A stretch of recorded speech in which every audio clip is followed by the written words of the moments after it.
एक दिन अकबर और बीरबल अपने दरबार में बैठे थे। अकबर को बीरबल की बुद्धिमानी की हमेशा प्रशंसा होती थी, लेकिन वे कभी कभी उन्हें चुनौती देना भी पसंद करते थे। एक दिन अकबर ने बीरबल से कहा, बीरबल, मैं तुम्हारी बुद्धिमानी की बहुत कदर करता हूँ, लेकिन आज मैं तुम्हें एक ऐसी चुनौती दूंगा जिसे हल करना तुम्हारे लिए मुश्किल होगा। बीरबल ने मुस्कुराते हुए कहा, जहां पनाह, आप आदेश दें।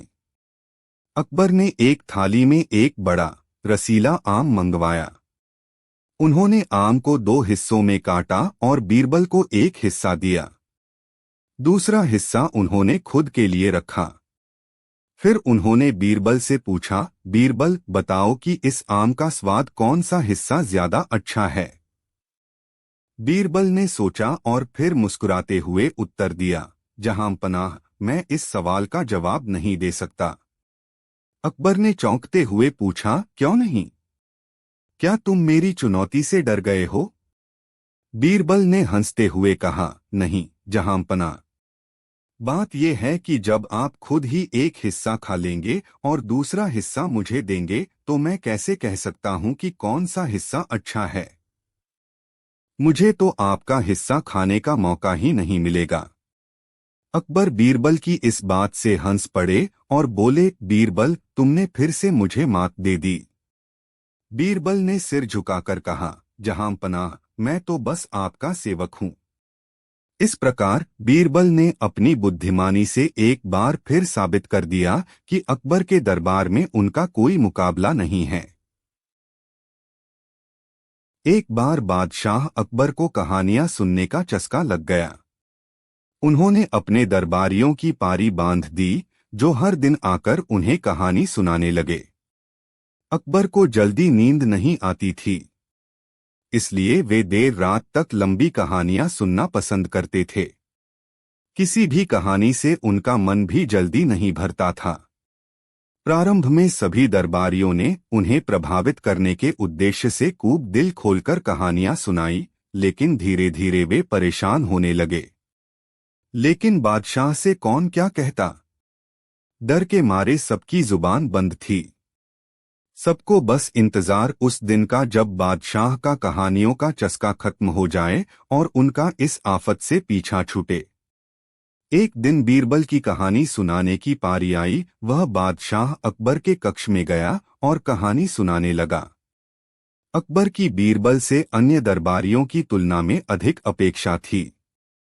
बीरबल ने अकबर को छोटी छोटी कई कहानियां सुनाई, लेकिन अकबर का मन नहीं भरा।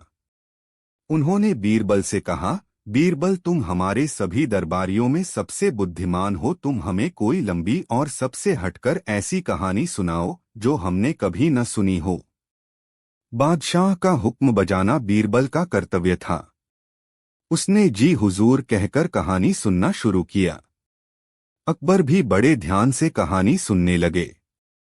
जब भी बीरबल कहानी समाप्त करने का प्रयास करता, अकबर कहते, और फिर बीरबल को उसमें कुछ और किस्से जोड़ने पड़ते। ऐसा करते करते रात हो गई। बीरबल को नींद आने लगी। वह घर जाकर सोना चाहता था, लेकिन अकबर की आंखों से नींद कोसों दूर थी। वे बड़े चाव से कहानी सुन रहे थे और बार बार और फिर कहकर कहानी खत्म होने ही नहीं दे रहे थे। बीरबल समझ गया कि बादशाह ऐसे नहीं मानेंगे। उसे कुछ ऐसा करना होगा कि वे खुद ही उसे वहां से भगा दें। कुछ सोचने के बाद वह बोला, जहां पनाह, मैं अब आपको एक नई और सबसे हटकर कहानी सुनाता हूं। यकीन जानिए, आपने पहले कभी ऐसी कहानी नहीं सुनी होगी। अकबर की उत्सुकता बढ़ गई। बीरबल कहानी सुनाने लगा। एक समय की बात है। एक गांव में एक किसान रहता था। उसने अनाज रखने के लिए एक बड़ी सी कोठरी बना रखी थी। उस कोठरी में उसका अनाज सुरक्षित रहता था। उस कोठरी में एक छोटा सा छेद रह गया था, जिस ओर किसान ध्यान नहीं दे पाया। एक दिन एक चिड़िया उस छेद से कोठरी में जा घुसी और अनाज का एक दाना लेकर उसी छेद से फुर्र करके बाहर उड़ गई। और फिर अकबर उत्सुक होकर बोले। फिर दूसरी चिड़िया आई और वह भी कोठरी में से दाना लेकर उड़ गई। फुर्र, बीरबल बोला। और फिर अकबर ने फिर से पूछा। फिर तीसरी चिड़िया आई और वह भी कोठरी में से दाना लेकर उड़ गई। फुर्र, बीरबल बोला। अकबर अब जब भी और फिर कहते, बीरबल कह देता। और फिर एक और चिड़िया आई और दाना लेकर उड़ गई। फुर्र, अकबर को और क्या करते करते और बीरबल को फुर्र फुर्र करते बहुत समय बीत गया। कहानी फुर्र से आगे बढ़ ही नहीं रही थी। आखिरकार अकबर खींचकर बोले, ये क्या फुर्र फुर्र लगा रखा है? आगे की कहानी बताओ। जहां पनाह आप इतने में ही तंग आ गए। कोठरी के आसपास तो करोड़ों चिड़िया इकट्ठी हो गई है। वे सब एक एक करके कोठरी के अंदर जाएंगी और दाना लेकर उड़ जाएंगी। फुर्र, आपके कहे अनुसार कहानी बहुत लंबी और हटकर है। फुर्र फुर्र सुनकर अकबर पहले ही बहुत खींच चुके थे। बीरबल की यह बात सुनकर उनका गुस्सा बढ़ गया और वे चिल्लाकर बोले, ये क्या वाहियात कहानी सुना रहे हो? नहीं सुननी ऐसी कहानी, चलो भागो यहाँ से, सोना है हमें। जैसा जहां पनाह का आदेश कहकर बीरबल मंद मंद मुस्कुराते हुए वहां से चला गया। सीख, किसी भी तरह की समस्या हो, बुद्धिमानी से काम लेने पर उसका हल निकल ही आता है। एक दिन बादशाह अकबर के दरबार में जोरों का कोलाहल सुनाई दिया। सभी लोग बीरबल के खिलाफ नारे लगा रहे थे। बीरबल बदमाश है, पापी है, इसे दंड दो। बादशाह ने भारी जनमत को बीरबल के खिलाफ देख आज्ञा दी कि बीरबल को सूली पर चढ़ा दिया जाए। दिन तय हुआ। बीरबल ने अपनी अंतिम बात कहने की आज्ञा मांगी। आज्ञा मिलने पर उसने कहा, मैंने सारी चीजें तो आपको बता दी, पर मोती बोने की कला नहीं सिखा पाया। अकबर बोला, सच? क्या तुम वह जानते हो? तो ठीक है, जब तक मैं यह सीख न लूं, तुम्हें जीने का अवसर दिया जाता है। बीरबल ने कुछ विशेष महलों की ओर इशारा करते हुए कहा, इन्हें ढहा दिया जाए क्योंकि इसी जमीन में उत्तम मोती पैदा हो सकते हैं। महल ढहा दिए गए। ये महल बीरबल की झूठी शिकायत करने वाले दरबारियों के थे। वहां बीरबल ने जौ बो दिए। कुछ दिन बाद बीरबल ने सभी से कहा, कल सुबह ये पौधे मोती पैदा करेंगे। अगले दिन सभी आए। ओस की बूंदें जौ के पौधों पर मोती की तरह चमक रही थीं। बीरबल ने कहा, अब आप लोगों में से जो निरपराधी दूध का धुला हो, इन मोतियों को काट ले। लेकिन यदि किसी ने एक भी अपराध किया होगा तो ये मोती पानी होकर गिर जाएंगे। कोई आगे न बढ़ा। लेकिन अकबर समझ गए कि गलतियां तो सभी से होती हैं। बादशाह ने बीरबल को मुक्त कर दिया। सार यह है कि किसी को दंडित करने से पूर्व उसके दोषी या निर्दोष होने के बारे में भली भांति जांच कर लेनी चाहिए। बीरबल बहुत अच्छे इंसान थे। वे अपने आसपास के लोगों का भी ख्याल रखते थे। इसके साथ ही उन्हें प्रकृति से भी बहुत प्यार था और वे ज्यादातर समय पेड़ पौधों के साथ बिताते थे। इसीलिए वे ज्यादातर बादशाह अकबर के बगीचे में ही रहते थे। बगीचे की रखवाली मीर नाम का एक माली करता था। वह अपना काम बहुत अच्छे से करता था और बहुत ही सादा जीवन जीता था और ज्यादातर बीरबल से ही बात करता था।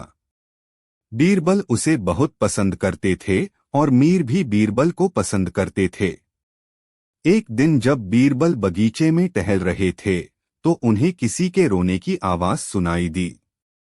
बीरबल सोचने लगे, बगीचे में ऐसे कौन रो रहा है?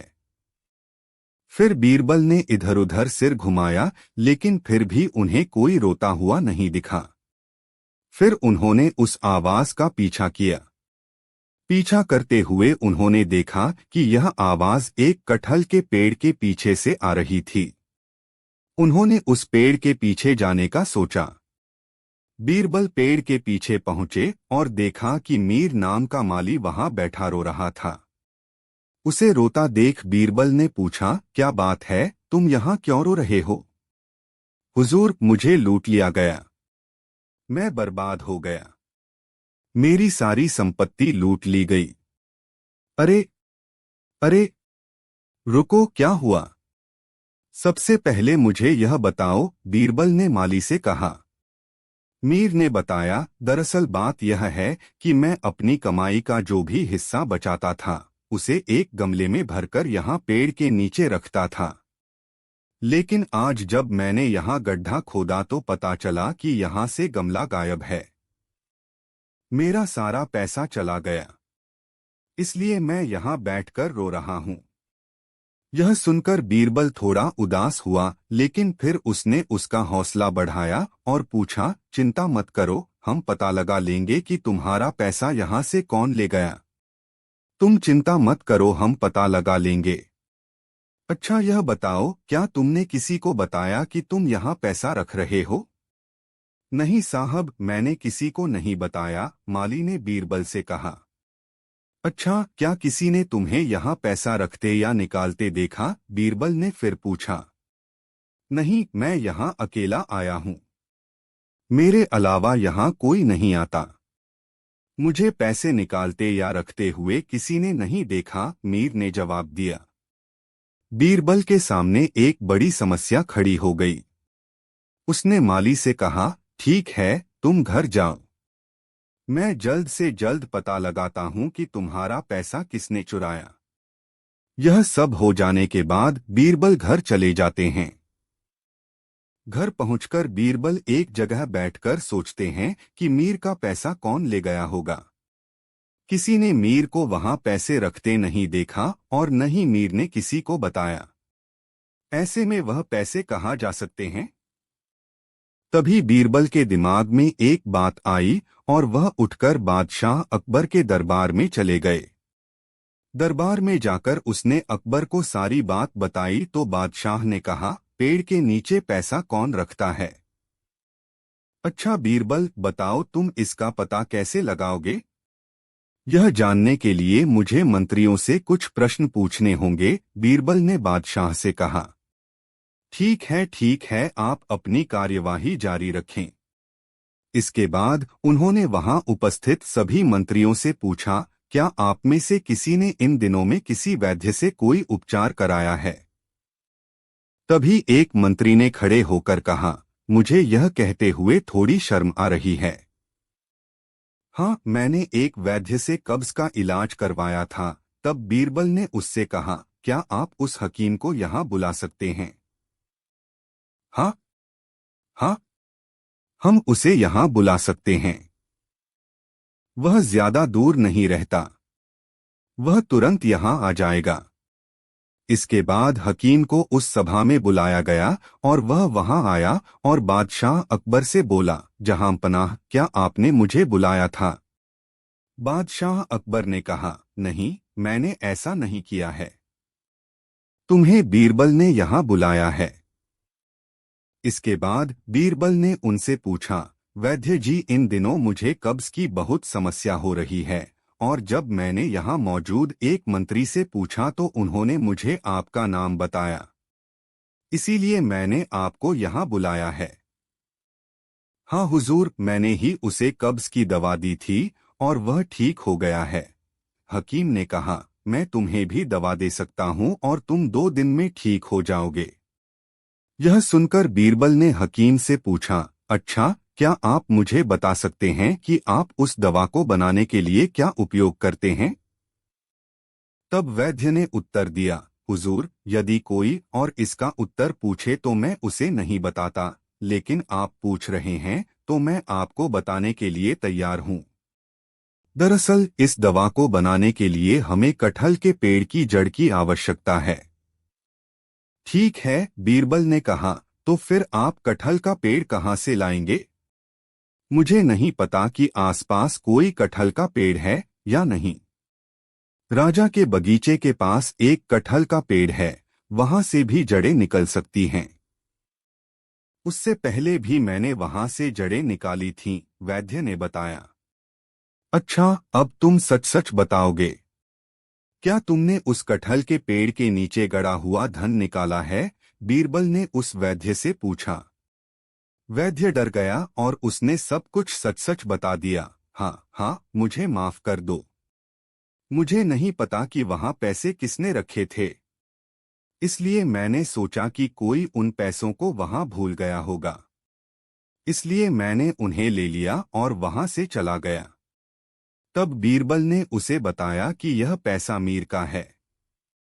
इसके बाद माली को बैठक में बुलाया गया और उसे उसके पैसे वापस दिलवाए गए। बीरबल ने सजा के तौर पर माली के बर्तन से 10 सोने के सिक्के निकाले और हकीम को दे दिए। बीरबल ने ऐसा इसलिए किया क्योंकि माली ने पैसे ऐसी जगह रखे थे जहां से कोई भी उन्हें उठा सकता था और यह उसके लिए एक सबक था। ऐसा होने के बाद बादशाह अकबर ने बीरबल से पूछा, बीरबल, तुम्हें कैसे पता चला कि हकीम ने पैसे ले लिए हैं? तब बीरबल ने जवाब दिया, मुझे पता था कि जरूरत पड़ने पर कोई न कोई कटहल का फल या उसके पत्ते तोड़ देगा, लेकिन एक चिकित्सक किसी इलाज के लिए केवल कटहल की जड़ों का ही उपयोग करता है, इसलिए मैंने यह अनुमान लगाया। वाह बीरबल, वाह! तुमने एक बार फिर साबित कर दिया कि तुम बहुत बुद्धिमान हो, राजा ने बीरबल से कहा। एक समय की बात है, अकबर बादशाह और उनके सबसे चतुर मंत्री बीरबल के बीच कुछ बहस हो रही थी। अकबर ने बीरबल से कहा, बीरबल, क्या तुम मुझे 3 ऐसे काम करके दिखा सकते हो जिनमें एक ही काम 3 तरह से हो? बीरबल ने तुरंत हामी भर दी और बोला, हुजूर, मैं इसे करने के लिए 3 काम करता हूँ। अकबर ने उत्सुकता से पूछा, वो कौन से काम हैं, बीरबल? बीरबल मुस्कराया और बोला, पहला काम है, मैं आपके सिर पर एक ताज रखता हूँ। बीरबल ने अकबर के सिर पर ताज रख दिया। दूसरा काम करते हुए बीरबल ने कहा, अब मैं इस ताज को आपके सिर से हटा देता हूँ। उसने ताज को उठाकर किनारे रख दिया। फिर तीसरे काम के लिए बीरबल ने कहा, अब मैं इस ताज को वापस आपके सिर पर रखता हूँ, और उसने ताज को फिर से अकबर के सिर पर रख दिया। अकबर ने हंसते हुए कहा, बीरबल, यह तो एक ही काम था, बस तुमने इसे 3 बार किया। बीरबल ने चतुराई से उत्तर दिया, हुजूर, आपने मुझसे कहा था कि एक ही काम को 3 बार करके दिखाओ, तो मैंने वही किया। मैंने ताज को आपके सिर पर रखा, हटाया और फिर से रखा। यह 3 अलग अलग काम थे, लेकिन असल में एक ही काम था। अकबर बीरबल की इस चतुराई पर हंस पड़े और उनकी बुद्धिमानी की तारीफ की। इस तरह बीरबल ने फिर से अपनी चतुराई से अकबर को हंसा दिया और उनका मन प्रसन्न कर दिया। अकबर का साला हमेशा से ही बीरबल की जगह लेना चाहता था। अकबर जानते थे कि बीरबल की जगह ले सके ऐसा बुद्धिमान इस संसार में कोई नहीं है। फिर भी जोरू के भाई को वह सीधी ना नहीं बोल सकते थे। ऐसा करके वह अपनी लाडली बेगम की बेरुखी मोल नहीं लेना चाहते थे।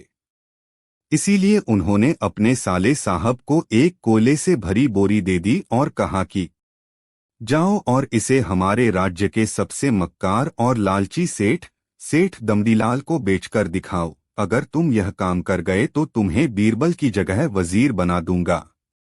अकबर की इस अजीब शर्त को सुनकर साला अचंभे में पड़ गया। वह कोयले की बोरी लेकर चला तो गया, पर उसे पता था कि वह सेठ किसी की बातों में नहीं आने वाला, ऊपर से वह उल्टा उसे ही चूना लगा देगा। हुआ भी यही, सेठ दमदीलाल ने कोयले की बोरी के बदले एक ढेला भी देने से इनकार कर दिया। साला अपना सा मुंह लेकर महल वापस लौट आया और अपनी हार स्वीकार कर ली। अब अकबर ने वही काम बीरबल को करने को कहा। बीरबल कुछ सोचे और फिर बोले कि सेठ दमदीलाल जैसे मक्कार और लालची सेठ को यह कोयले की बोरी क्या मैं सिर्फ कोयले का एक टुकड़ा ही 10,000 रुपए में बेच आऊंगा। यह बोलकर वह तुरंत वहां से रवाना हो गए। सबसे पहले उसने एक दर्जी के पास जाकर एक मखमली कुर्ता सिलवाया, हीरे मोती वाली मालाएं गले में डाली, महंगी जूती पहनी और कोयले को बारीक सुरमे जैसा पिसवा लिया। फिर उसने पिसे कोयले को एक सुरमे की छोटी चमकदार डिब्बी में भर लिया। इसके बाद बीरबल ने अपना भेष बदल लिया और एक मेहमान घर में रुककर इश्तिहार दे दिया कि बगदाद से बड़े शेख आए हैं जो करिश्माई सुरमा बेचते हैं, जिसे आंखों में लगाने से मरे हुए पूर्वज दिख जाते हैं, और यदि उन्होंने कहीं कोई धन गाड़ा है तो उसका पता बताते हैं। यह बात शहर में आग की तरह फैली। सेठ दमदीलाल को भी ये बात पता चली। उसने सोचा जरूर उसके पूर्वजों ने कहीं न कहीं धन गाड़ा होगा। उसने तुरंत शेख बने बीरबल से संपर्क किया और सुरमे की डिब्बी खरीदने की पेशकश की। शेख ने डिब्बी के 20,000 रुपए मांगे और मोलभाव करते करते 10,000 में बात तय हुई। पर सेठ भी होशियार था। उसने कहा, मैं अभी तुरंत ये सुरमा लगाऊंगा और अगर मुझे मेरे पूर्वज नहीं दिखे तो मैं पैसे वापस ले लूंगा। बीरबल बोला, बिल्कुल आप ऐसा कर सकते हैं। चलिए शहर के चौराहे पर चलिए और वहां इसे जांच लीजिए। सुरमे का चमत्कार देखने के लिए भीड़ इकट्ठा हो गई। तब बीरबल ने ऊंची आवाज में कहा, ये सेठ अभी ये चमत्कारी सुरमा लगाएंगे और अगर ये उन्हीं की औलाद हैं जिन्हें ये अपना माँ बाप समझते हैं तो इन्हें इनके पूर्वज दिखाई देंगे और गड़े धन के बारे में बताएंगे। लेकिन अगर आपके माँ बाप में से किसी ने भी बेईमानी की होगी और आप उनकी असल औलाद नहीं होंगे तो आपको कुछ भी नहीं दिखेगा। और ऐसा कहते ही बीरबल ने सेठ की आंखों में सुरमा लगा दिया। फिर क्या था, सिर खुजाते हुए सेठ ने आंखें खोली। अब दिखना तो कुछ था नहीं, पर सेठ करे भी तो क्या करे। अपनी इज्जत बचाने के लिए सेठ ने 10,000 बीरबल के हाथ थमा दिए और मुंह फुलाते हुए आगे बढ़ गए। बीरबल फौरन अकबर के पास पहुंचे और रुपए थमाते हुए सारी कहानी सुना दी। अकबर का साला बिना कुछ कहे अपने घर लौट गया और अकबर बीरबल एक दूसरे को देखकर मंद मंद मुस्काने लगे। इस किस्से के बाद फिर कभी अकबर के साले ने बीरबल का स्थान नहीं मांगा। एक दिन अकबर और बीरबल वन विहार के लिए गए। एक टेढ़े पेड़ की ओर इशारा करके अकबर ने बीरबल से पूछा, यह दरख्त टेढ़ा क्यों है? बीरबल ने जवाब दिया, यह इसलिए टेढ़ा है क्योंकि ये जंगल के तमाम दरख्तों का साला है। बादशाह ने पूछा, तुम ऐसा कैसे कह सकते हो? बीरबल ने कहा, दुनिया में ये बात मशहूर है कि कुत्ते की दुम और साले हमेशा टेढ़े होते हैं। अकबर ने पूछा, क्या मेरा साला भी टेढ़ा है? बीरबल ने फौरन कहा, बेशक जहांपना। अकबर ने कहा, फिर मेरे टेढ़े साले को फांसी चढ़ा दो।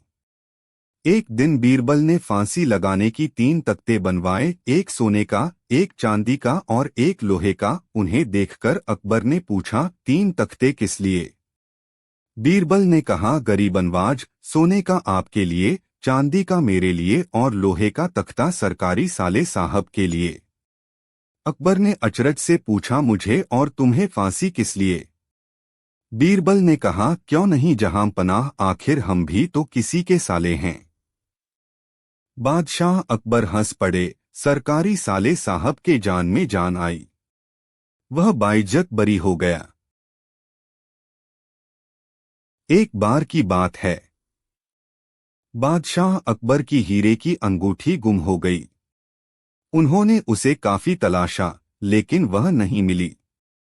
उन्होंने इस बात का जिक्र बीरबल से किया तो बीरबल ने पूछा, हुजूर, क्या आपको याद है कि आपने वह अंगूठी कहाँ उतारी थी?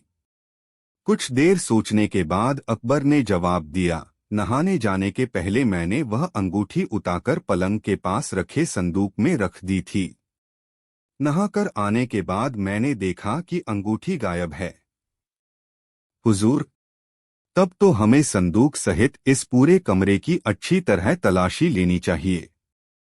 अंगूठी यहीं कहीं होगी, बीरबल बोला। लेकिन वह यहाँ नहीं है। मैंने सेवकों से कहकर संदूक तो क्या, कमरे के हर कोने को तलाशा, पर अंगूठी कहीं नहीं मिली। अकबर ने कहा, तब तो आपकी अंगूठी गुमी नहीं है हुजूर, चोरी हुई है, और चोर आपके सेवकों में से ही कोई एक है। आप इस कमरे की साफ-सफाई करने वाले सेवकों को बुलवाइए। अकबर ने सभी साफ-सफाई करने वाले सेवकों को बुलवा लिया। वे कुल 6 लोग थे। बीरबल ने उनसे अंगूठी के बारे में पूछा तो सबने अनभिज्ञता जाहिर की। तब बीरबल बोला, लगता है कि अंगूठी चोरी हो गई है। बादशाह सलामत ने अंगूठी संदूक में रखी थी, इसलिए अब संदूक ही बताएगा कि चोर कौन है। यह कहकर बीरबल संदूक के पास गया और कान लगाकर कुछ सुनने की कोशिश करने लगा। फिर सेवकों को संबोधित कर बोला, संदूक ने मुझे सब कुछ बता दिया। अब चोर का बचना नामुमकिन है। जो चोर है उसकी दाढ़ी में तिनका है। ये सुनना था कि 6 सेवकों में से एक ने नजरें बचाते हुए अपनी दाढ़ी पर हाथ फिराया। बीरबल की नजर ने उसे ऐसा करते देख लिया। उसने फौरन उस सेवक को गिरफ्तार करने का आदेश दे दिया। कड़ाई से पूछताछ करने पर उस सेवक ने सच उगलकर अपना दोष स्वीकार कर लिया। बादशाह को बीरबल की अक्लमंदी से अपनी अंगूठी वापस मिल गई। सीख: दोषी व्यक्ति घबराहट के कारण स्वयं अपने हाव भाव से दोष प्रकट कर देता है और अंततः पकड़ा जाता है। सदाचार का सादा जीवन श्रेष्ठ है। किसी भी प्रकार के लोभ के कारण गलत कार्यों में न पड़ें। एक बार अकबर ने एक अजीब सपना देखा। सपने में उन्होंने देखा कि उनका पूरा साम्राज्य उजड़ गया है और वे अकेले खड़े हैं।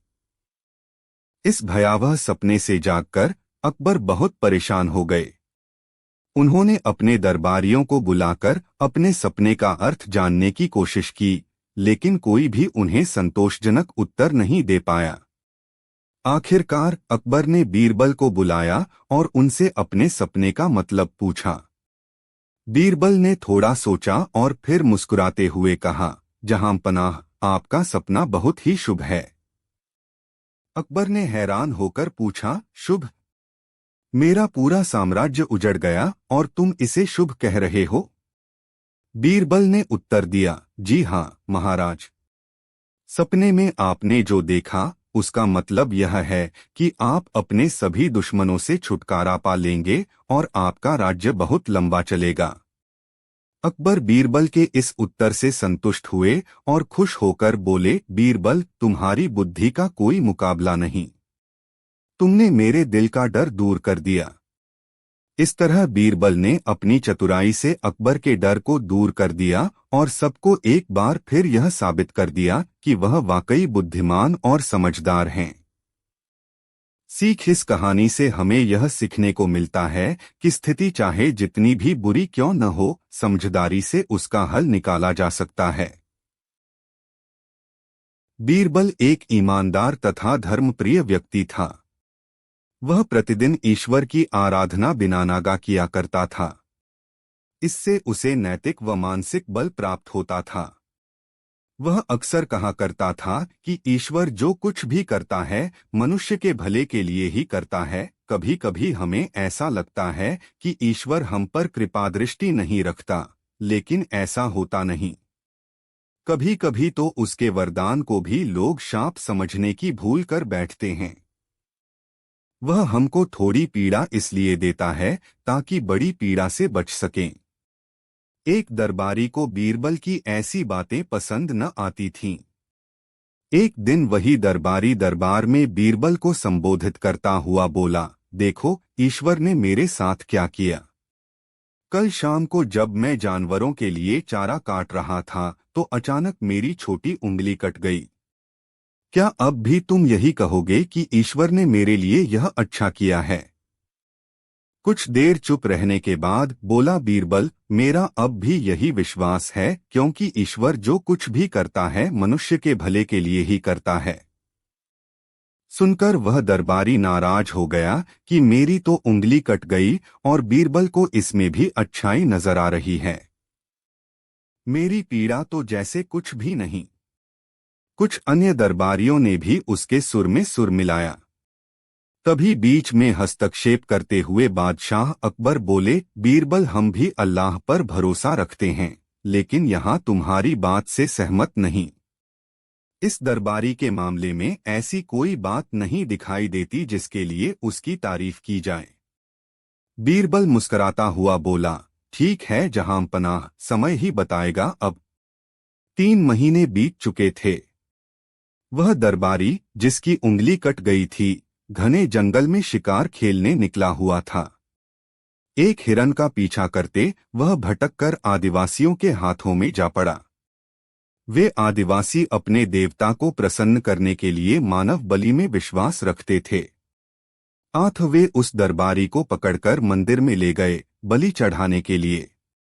लेकिन जब पुजारी ने उसके शरीर का निरीक्षण किया तो हाथ की एक उंगली कंपाई। नहीं, इस आदमी की बलि नहीं दी जा सकती, मंदिर का पुजारी बोला। यदि 9 उंगलियों वाले इस आदमी को बलि चढ़ा दिया गया तो हमारे देवता बजाय प्रसन्न होने के क्रोधित हो जाएंगे। अधूरी बलि उन्हें पसंद नहीं। हमें महामारियों, बाढ़ या सूखे का प्रकोप झेलना पड़ सकता है, इसलिए इसे छोड़ देना ही ठीक होगा। और उस दरबारी को मुक्त कर दिया गया।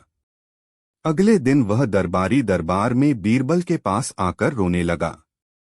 तभी बादशाह भी दरबार में आ पहुंचे और उस दरबारी को बीरबल के सामने रोता देखकर हैरान रह गए। तुम्हें क्या हुआ, रो क्यों रहे हो? अकबर ने सवाल किया। जवाब में उस दरबारी ने अपनी आप बीती विस्तार से कह सुनाई।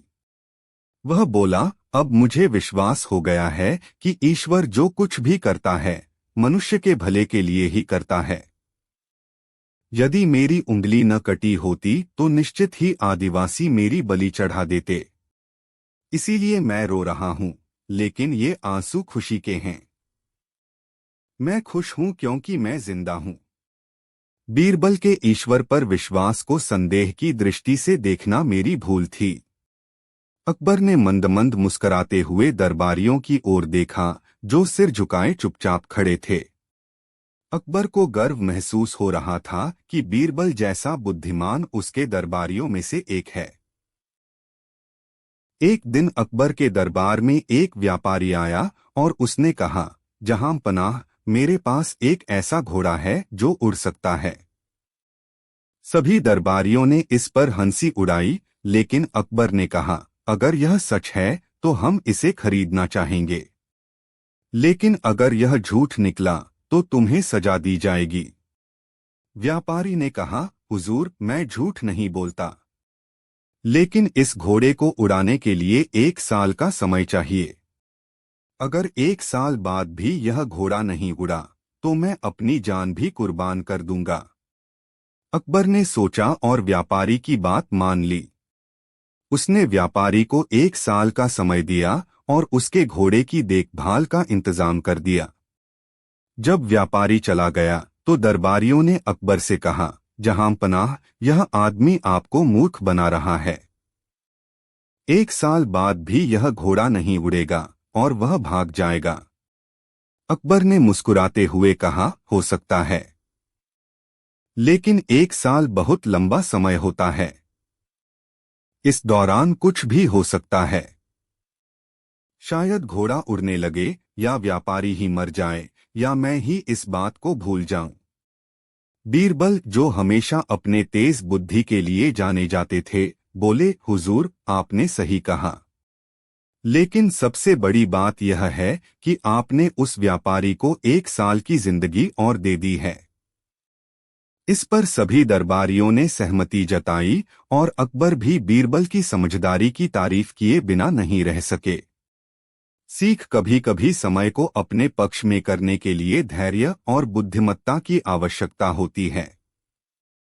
समय के साथ परिस्थितियां बदल सकती हैं और जो असंभव लगता है वह भी संभव हो सकता है। अकबर प्रत्येक दिन की भांति आज भी शिकार पर गए हुए थे। लौटते समय संध्या हो गई थी।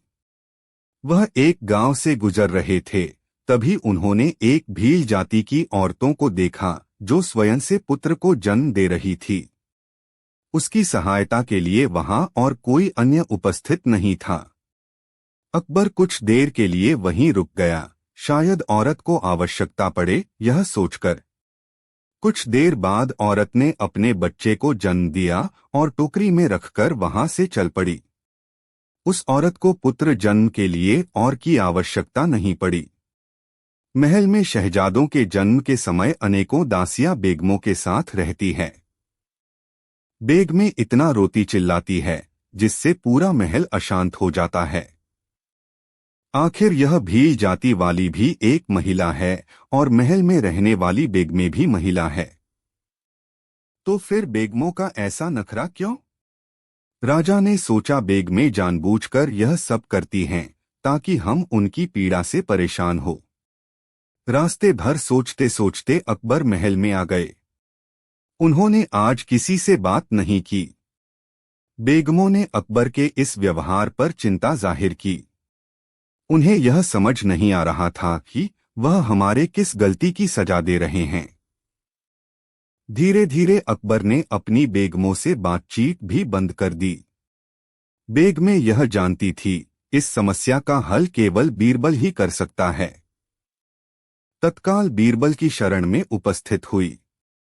बीरबल ने बेगमों को आश्वासन दिया, आप कुछ दिन अपने बाग के रखवालों को बाग की सिंचाई करने से मना कर दे। ऐसा ही हुआ।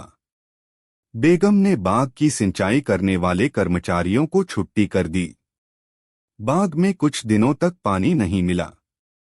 हालत यह हुआ, बाग सूखने की कगार पर आ गया।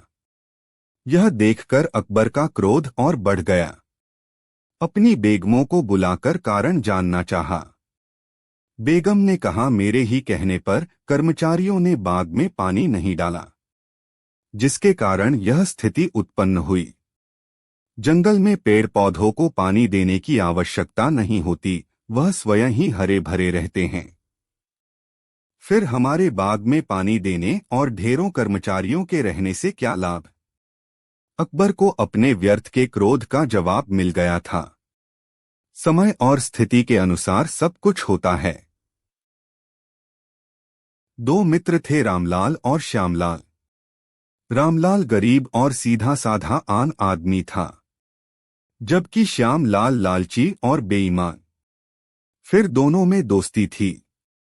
एक बार रामलाल को प्रदेश जाना पड़ा। वह अपना सारा सामान श्यामलाल के पास रख गया ताकि सुरक्षित रहे। वर्ष भर बाद वह वापस आया और श्यामलाल से अपना सामान मांगा, मगर बेईमान श्यामलाल में लालच में आकर सामान देने साफ इनकार कर दिया। रामलाल ने इसकी बड़ी मिन्नत की, लेकिन कोई फायदा नहीं हुआ। अंत में दुखी होकर श्यामलाल के खिलाफ शिकायत करने के लिए रामलाल बीरबल के पास पहुंचे और बीरबल को सारी बात सुनाई। बीरबल ने सारी बातों को ध्यान से सुना और एक सलाह दी। बीरबल ने रामलाल से कहा कि तुम 2 दिन बाद जाकर अपना सामान मांगना। अगर नहीं दे तो उसे धमकाना कि मैं दीवान जी के पास जा रहा हूं। रामलाल बेचारा अपने घर चला गया। बीरबल ने सोच विचार कर सेवक से कहकर श्यामलाल को बुलाया। बीरबल ने उसकी अच्छी आवभगत की, फिर उसे कहा, श्यामलाल जी जहांपनाह एक नई अदालत खुलवाना चाहते हैं, जहां हिंदुओं के मुकदमे सुने जाएंगे। बादशाह ने मुझे उस अदालत का न्यायाधीश चुनने के लिए जिम्मेदारी सौंपी है। काफी सोचने और विचारने के बाद मैंने सोचा है कि क्यों न तुम्हारा नाम बादशाह को सुझाऊं। श्यामलाल बहुत खुश हुआ और बोला, बीरबल जी आपने बिल्कुल ठीक किया है। मैं तो आपको ही अपना आदर्श मानता हूं, इसलिए पूरी ईमानदारी से अपना कर्तव्य निभाऊंगा। ठीक है श्यामलाल जी, अब हमने आपकी इच्छा जान ली है। अब इसके बारे में हम बादशाह से बात करेंगे। ऐसा? बीरबल ने कहा, अब तुम जाओ। श्यामलाल खुशी खुशी वापस गया और सोचने लगा, अगर मैं शहर का काजी बन गया तो मजा ही आ जाएगा। श्यामलाल घर पहुंचा ही था कि फिर रामलाल आ धमका। उसने फिर सामान का तगादा किया। श्यामलाल ने फिर उसे मना कर दिया।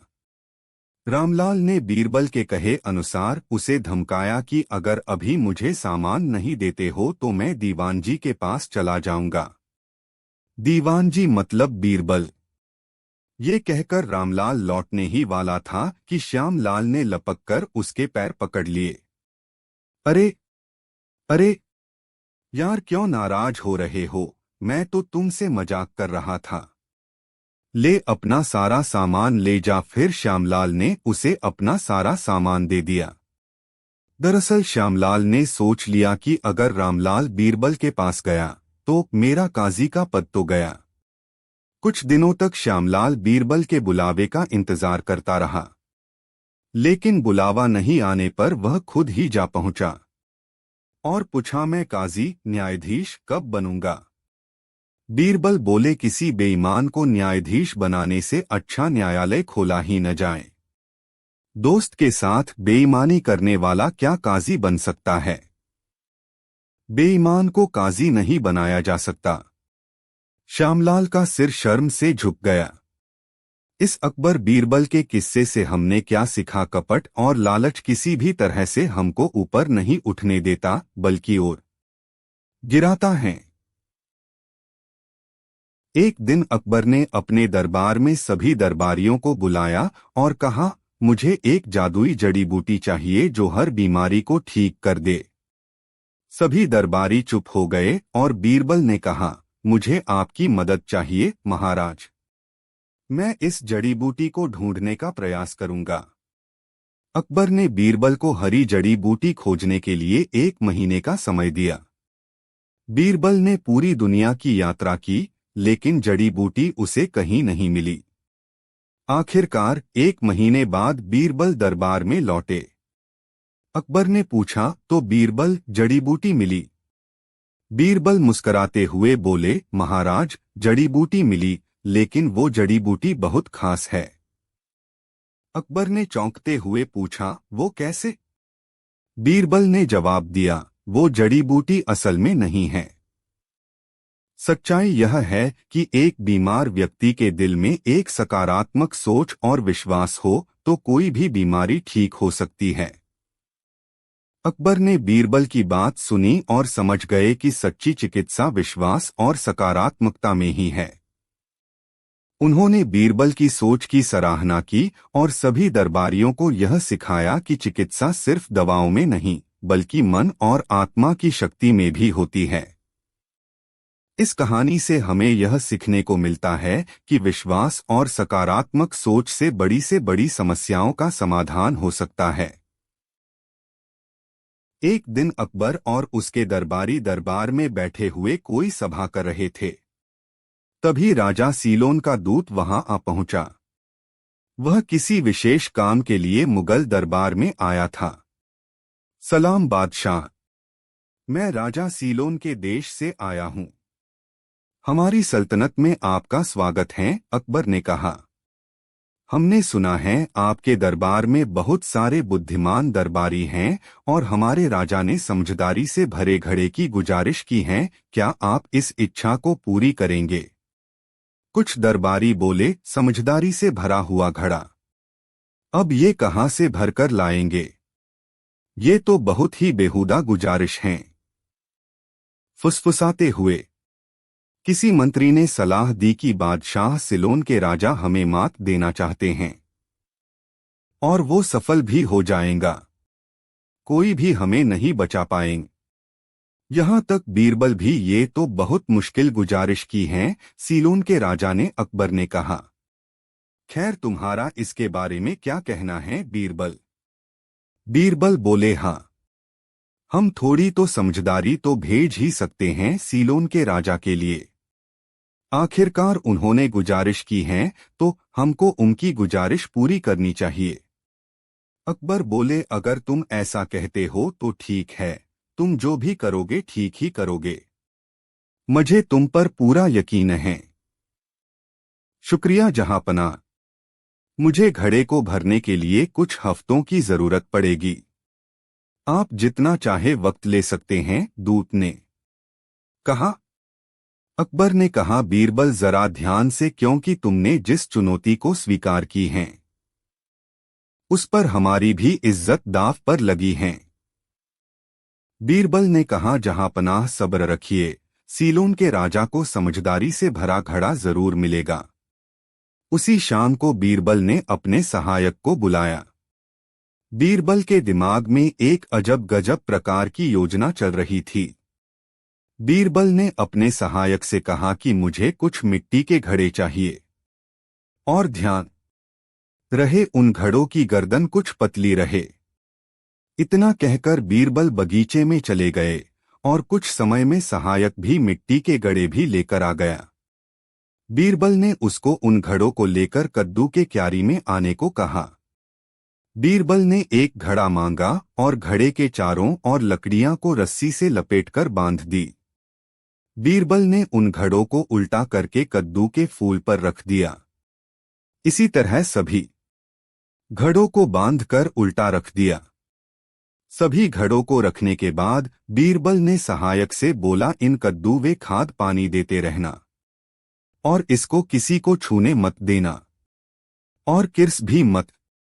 इतना कहकर बीरबल वहां से चल दिए। माली सहायक ने उन कद्दुओं और घड़ों का खूब ख्याल रखा। कुछ हफ्तों बाद अकबर ने बीरबल से पूछा, बीरबल, कुछ काम को आगे बढ़ाया कि नहीं? तुम्हारी तरफ से कोई समाचार भी नहीं आया। जहांपनाह काम लगभग समाप्त हो ही गया, ऐसा बीरबल ने कहा। मैं ये देखने के लिए बहुत ही उत्साहित हूं, ऐसा बादशाह ने कहा। लेकिन तुम घड़े को समझदारी से कैसे भरोगे? अब मुझे 2 हफ्ते और चाहिए, फिर काम पूरा हो जाएगा। फिर हम सीलोन के दूत को बुलाकर समझदारी के घड़े दे सकते हैं। उम्मीद करता हूं हमारी इज्जत पर कोई दाग नहीं लगेगा, अकबर ने कहा। ऐसा बिल्कुल नहीं होगा जहांपनाह, बीरबल ने कहा। 2 हफ्ते बाद सभी दरबार में इकट्ठे हुए। भीड़ में फुसफुसाहट और हंसी सुनाई दे रही थी। सभी दरबारियों की नजर बीरबल पर थी। सभी ये सोच रहे थे कि आखिर बीरबल ने क्या किया होगा समझदारी के घड़े को भरने के लिए। कोई मंत्री बोल रहा था कि मुझे नहीं लगता कि बीरबल इस चुनौती को पूरा कर पाया होगा। मुझे भी ऐसा ही लगता है। ऐसा कर पाना किसी के लिए भी नामुमकिन है। अरे वो बीरबल हैं। जरूर उसने कोई न कोई रास्ता निकल ही दिया होगा, बूढ़ा मंत्री बोला। सभी इस चुनौती और इसके परिणाम के बारे में बातें कर रहे थे। बीरबल और दूत दोनों दरबार में हाजिर होते हैं। समझदारी से भरे घड़े को दिखाने के लिए क्या तुम तैयार हो बीरबल बादशाह? अकबर ने कहा। जी हाँ जहांपनाह, अकबर ने कहा। बीरबल ने 2 तली बजाई। सभी दरवाजे की तरफ देखते हैं। बीरबल का सहायक घड़े को थाली में रखकर हाजिर होता है। ये लीजिए जहांपनाह, आपके सामने समझदारी से भरा घड़ा हाजिर है। घड़े को ऊपर से कपड़े से ढका हुआ था ताकि कोई अंदर से देख न सके कि अंदर क्या भरा हुआ था। दरबारी चिल्लाने लगे, ऐसा कैसे हो सकता है? ऐसा हो ही नहीं सकता, ये नामुमकिन है। शांत हो जाओ, अकबर ने कहा। इस घड़े को तुम अपने राजा के पास ले जाओ, लेकिन याद रहे तुम खाली करके लौटाने होंगे, वो भी बिना कोई नुकसान पहुंचाए। घड़े 3/5 समझदारी के फल को बाहर निकालने चाहते हो तो उसे भी कोई खरोच नहीं आनी चाहिए। क्या मैं इसे देख सकता हूं? दूत ने कहा। हाँ जरूर, अब ये आपका ही है, बीरबल ने कहा। दूत उस घड़े के अंदर देखता है और चौंक जाता है। उसने घड़े के अंदर एक कद्दू देखा। दूत कुछ बोले उसके पहले बीरबल बोले, ऐसे हमारे पास 5 घड़े हैं। अगर तुम्हारे राजा को और समझदारी चाहिए तो हम और दे देंगे। तुम्हारे सामने कोई खड़ा हो सकता है भला? तुम लाखों में एक हो बीरबल। दूत घड़ा लेकर चला जाता है। बीरबल, मैं बहुत ज्यादा उत्साहित हूं। तुमने कहा तुम्हारे पास और 5 घड़े हैं, जरा हमें भी दिखाओ, अकबर ने कहा। बीरबल ने दूसरा घड़ा मंगाया। सहायक दूसरा घड़ा भी ले आया। अकबर देखकर जोर जोर से हंसने लगा। बिल्कुल, यही है समझदारी का फल। सीलोन के राजा देखकर जरूर समझदार बन जाएंगे। इसके बाद सभी को दरबार में उस फल को दिखाया। सभी ने बीरबल की वाहवाही की। बीरबल, तुम मेरे सबसे अच्छे दरबारी हो, तुम्हारे आगे सभी चाय कम पानी हैं। इस अकबर बीरबल के किस्से समझदारी से भरा घड़ा से हमने क्या सीखा? विपरीत परिस्थिति में भी जो विवेक से काम लेता है, अंत में वही विजय होता है। एक दिन अकबर ने बीरबल से पूछा, बीरबल, तुम तो सब कुछ कर सकते हो, क्या तुम मेरे लिए एक ऐसा पत्थर ला सकते हो जो देखने में सुंदर हो लेकिन उस पर से कोई भी छाया न पड़े? बीरबल ने मुस्कराते हुए कहा, मुझे ऐसा पत्थर लाना मुश्किल नहीं है, लेकिन उसके लिए एक विशेष स्थान की जरूरत पड़ेगी। अकबर ने उत्सुकता से पूछा, वो स्थान कहाँ है? बीरबल ने कहा, मुझे केवल 1 दिन का समय चाहिए और मैं पत्थर ला दूंगा। अकबर ने बीरबल को 1 दिन का समय दे दिया और बीरबल तुरंत काम पर लग गया। अगले दिन बीरबल अकबर के दरबार में एक साधारण सा पत्थर लेकर आया और कहा, यह रहा आपका पत्थर। अकबर ने पत्थर को देखा और उसे कोई खास बात नहीं लगी। उसने बीरबल से पूछा, इस पत्थर में खास बात क्या है? बीरबल मुस्कराते हुए बोला, जहां तक छाया का सवाल है, यह पत्थर आपके महल की छाया में रख दिया गया है। क्योंकि यह पत्थर इतना छोटा है कि महल की छाया में नहीं आता, इसलिए इसकी छाया भी नहीं है।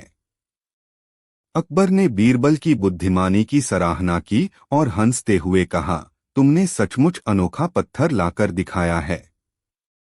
इस कहानी में बीरबल की चतुराई और अकबर की समझदारी का सुंदर मेल देखने को मिलता है।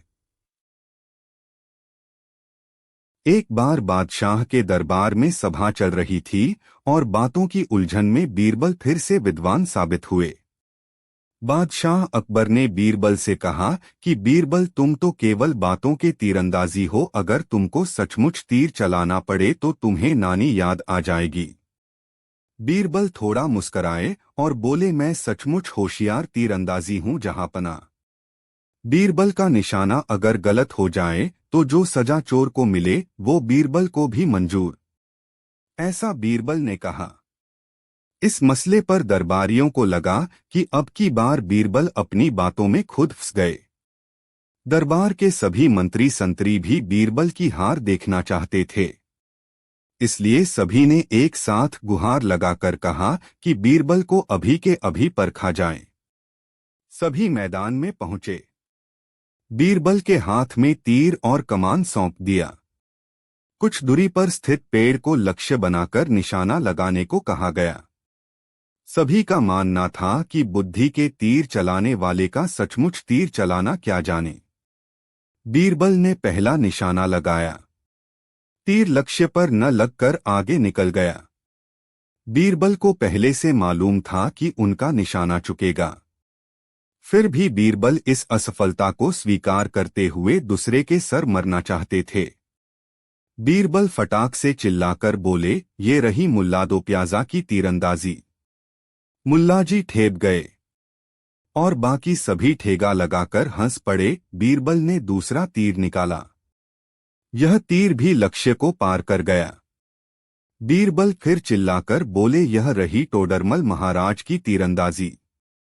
राजा टोडरमल मुस्कराए और मुछ दबाई और दरबारियों में ठेंगा गूंजा। बीरबल ने तीसरा तीर कमान पर लगाया और संयोग से यह सही जगह पर लगा। इस पर बीरबल ने बड़े रौफ से कहा, ये रही बीरबल की तीरंदाजी। इस पर बादशाह अकबर मुस्कराए और बीरबल को उसकी बातों की और तीरंदाजी पर शाबाशी दी। इस तरह बीरबल से जलने वालों को एक बार फिर मुंह की खानी पड़ी। इस अकबर बीरबल के किस्से अकबर बीरबल लाटिफी से हमने क्या सीखा? कभी कभी बुद्धिमानी भी जिद का ताज पहना देती है। एक दिन अकबर ने बीरबल से एक नई पहेली पूछी। बीरबल, मुझे एक ऐसा पदार्थ बताओ जो न तो पानी हो, न मिट्टी, न हवा और न ही आग, फिर भी वह सबको पैदा कर सकता है। बीरबल ने सोचा और कुछ समय बाद उत्तर दिया, मुझे लगता है कि इसका उत्तर सपना है। अकबर हैरान हो गए और पूछे, सपना? वह कैसे? बीरबल ने समझाया, सपना न तो पानी है, न मिट्टी, न हवा और न ही आग, लेकिन वह सबको पैदा कर सकता है। एक सपना आपके मन में कुछ नया पैदा कर सकता है, आपकी कल्पनाओं को नया रूप दे सकता है और कभी-कभी जीवन की दिशा भी बदल सकता है। अकबर बीरबल की इस चतुराई को देखकर हैरान रह गए और बोले, सच्ची बात है बीरबल, तुम्हारी बुद्धिमत्ता को सलाम है। इस कहानी से हमें यह सीखने को मिलता है कि कभी-कभी सबसे सरल चीजें भी गहरे अर्थ रखती हैं। एक बार बादशाह अकबर का शिकार करने का मन हुआ। बादशाह अकबर अपने कुछ सैनिकों के साथ बीरबल के साथ सीकर के लिए निकल पड़े। अकबर और बीरबल दोनों घोड़े पर सवार थे।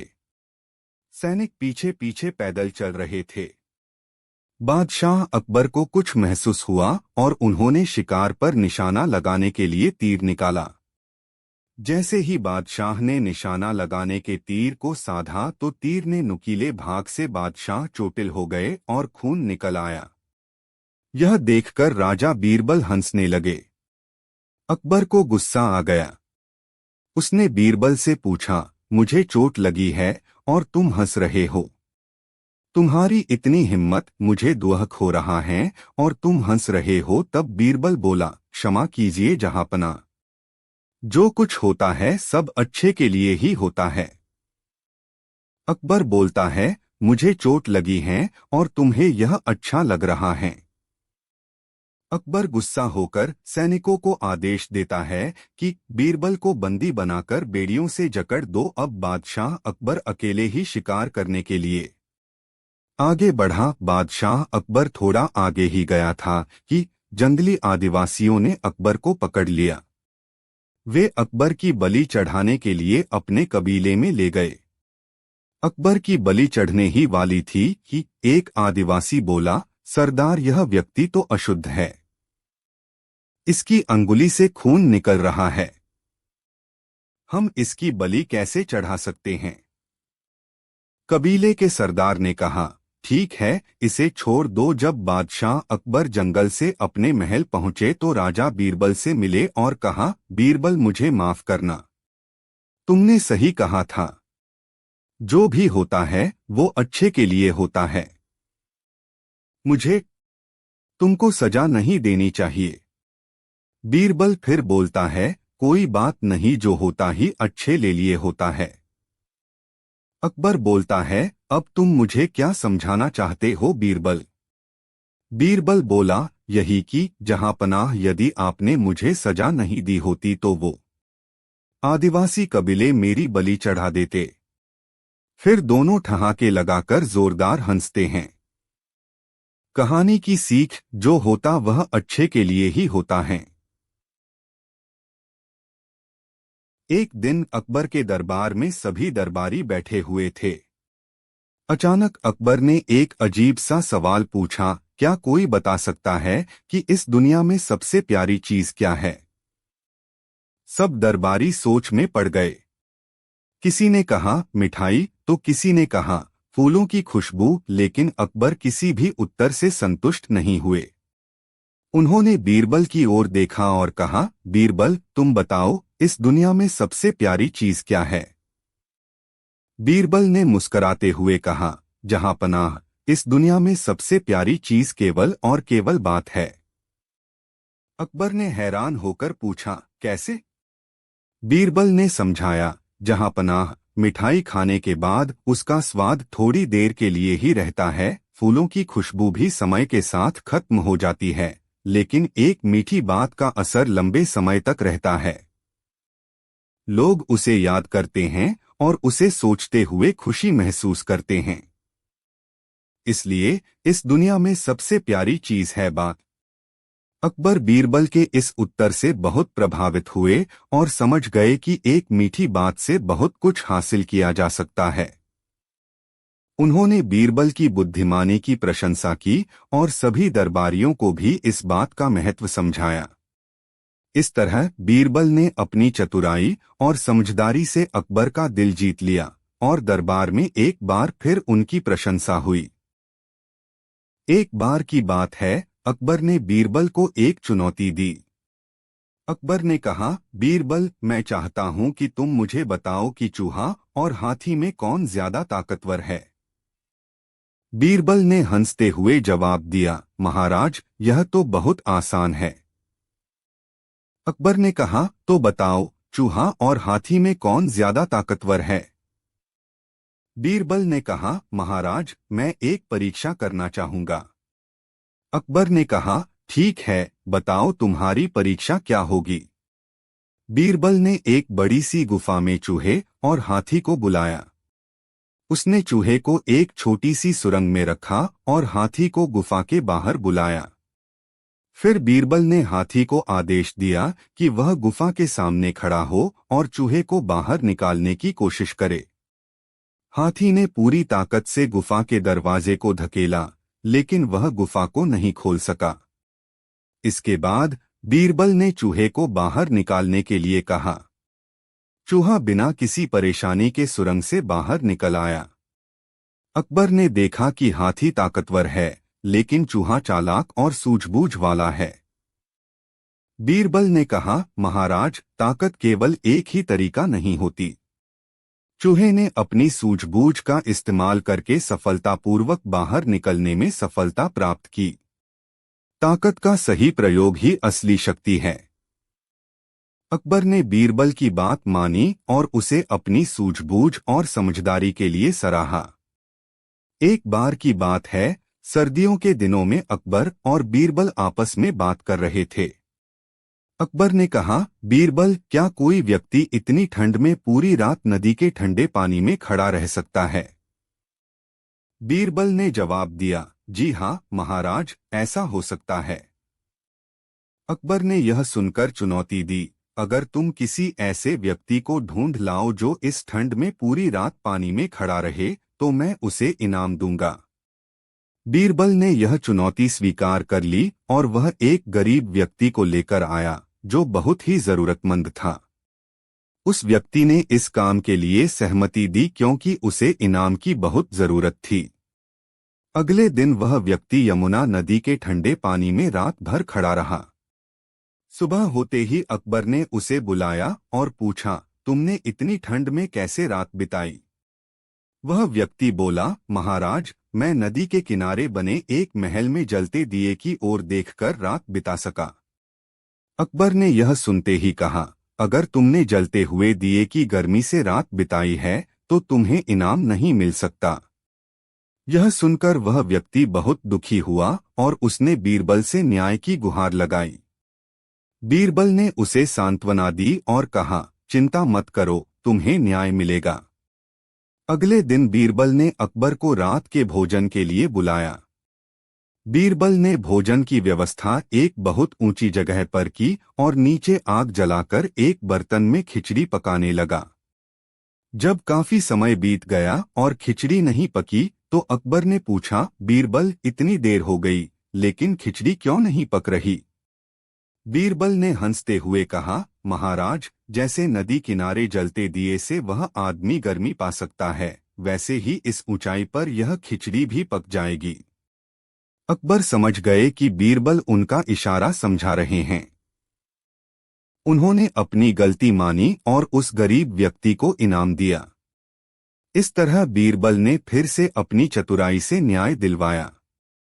सीख, हमें कभी भी किसी के साथ अन्याय नहीं करना चाहिए और हमेशा सही तरीके से सोचकर निर्णय लेना चाहिए। एक बार की बात है, अकबर ने बीरबल से कहा, मुझे एक कंजूस जौहरी ढूंढो जो अपने धन को कभी खर्च न करे। बीरबल ने सोचा और गांव-गांव घूमकर एक जौहरी को ढूंढ निकाला जो सच में बेहद कंजूस था। बीरबल ने अकबर से कहा कि इस जौहरी को अपने दरबार में बुलाओ और उसकी कंजूसी की परीक्षा लो। अकबर ने जौहरी को दरबार में बुलाया और उसे एक महंगी अंगूठी दी। जौहरी ने अंगूठी को लेकर कहा, इसकी कीमत बहुत ज्यादा है, लेकिन मैं इसे बिना किसी परेशानी के स्वीकार करूंगा। अकबर ने हंसते हुए कहा, तुम्हारी कंजूसी के कारण तुम इस अंगूठी को अपने पास नहीं रख सकते। जौहरी ने डरते हुए पूछा, क्यों? अकबर ने मुस्कराते हुए कहा, क्योंकि तुमने इस अंगूठी को स्वीकार किया है, इसका मतलब है कि तुम अब इसका उपयोग नहीं कर पाओगे। जौहरी ने अकबर की बात समझी और अंगूठी वापस कर दी। उसकी कंजूसी की परीक्षा सफल रही और अकबर ने उसे एक और पुरस्कार दिया, जिससे वह खुश हुआ। इस कहानी से यह सीखने को मिलता है कि कभी कभी बहुत अधिक कंजूसी भी आपकी स्थिति को सुधारने के बजाय उलझन में डाल सकती है। अकबर के दरबार में घोड़ों के सामान का अच्छा व्यापार होता था। एक दिन के घोड़े का एक नया विक्रेता दरबार में आया। अन्य व्यापारी भी उन्हें नहीं जानते थे। उसने दो बेहद आकर्षक घोड़ों के बादशाह को ताज पहनाया और कहा कि वह ठीक है, ऐसे ही 100 घोड़े और घोड़े ले जा सकते हैं, उसे आधी कीमत पर पेशगी दे दिया जाए। मन बना लिया। बादशाह ने अपनी खजांची को बेचने वाले व्यापारियों को आधी रात अदा करने को कहा। खजांची बिजनेस को लेकर बिल्डर की ओर चल दिया। लेकिन किसी को भी यह नहीं लगा कि बादशाह ने एक व्यापारिक कंपनी को इतनी बड़ी कंपनी दे दी। लेकिन विरोध जताने की हकीकत किसी के पास नहीं थी। सभी चाहते थे कि बीरबल ये मामला है। बीरबल भी इस सौदे से खुश नहीं थे।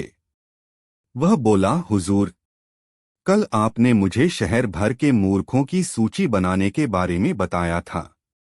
मुझसे खेद है कि उस सूची में आपका नाम सबसे ऊपर है। बादशाह अकबर का चेहरा ध्वस्त हो गया। उन्हें लगा कि बीरबल ने विदेशी ईसाइयों के सामने उनका अपमान किया है। फूल से टूटे हुए चिल्लाए, तुम्हारे चश्मे कैसे हुए हमें फुलस्क्रीन की।